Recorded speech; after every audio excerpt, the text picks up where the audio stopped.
The Australian Open, known as the Happy Slam for its hospitable setting in Melbourne and its place as the first big event of the tennis calendar, isn't off to a cheery start this year. Hold the Vegemite sandwiches and take the shrimp off the Barbie.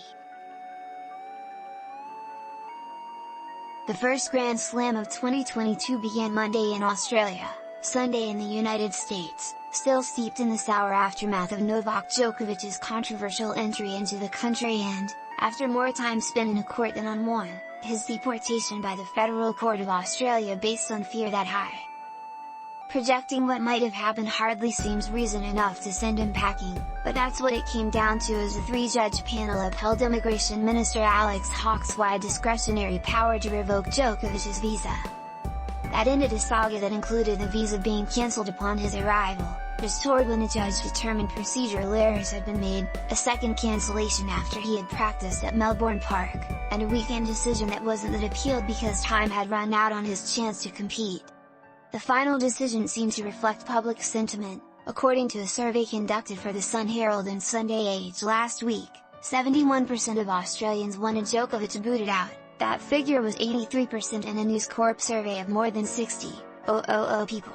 To a population understandably weary of COVID lockdowns and concerned about a burdened health system, letting Djokovic into the country to pursue a men's record 21st Slam singles title was seen as arrogant disrespect for the hardships the people are still experiencing. It is Djokovic's right to remain unvaccinated, debatable and arguably irresponsible though that is. But he must accept the consequences of his choice, among them a possible 3-year ban from entering Australia. It's also the right of Australia or any other nation to set the terms for the entry of visitors. At least 2 other unvaccinated players stayed away for those reasons. Djokovic also might have trouble entering the U.S. for the BNP Paribas Open at Indian Wells in March and the U Open in New York without an exemption, affecting his career arc. No one emerged from this looking good except lucky loser Salvatore Caruso of Italy. The 150th ranked player in the world fell in the qualifying rounds but inherited no-ranked Djokovic's spot in the men's main draw. Happy payday to him. Djokovic shouldn't have been allowed to enter the country in the first place. For that, blame Australian Open tournament director Craig Tiley, who contorted himself into a pretzel to push Djokovic through a dodgy loophole. Why? As always, follow the money.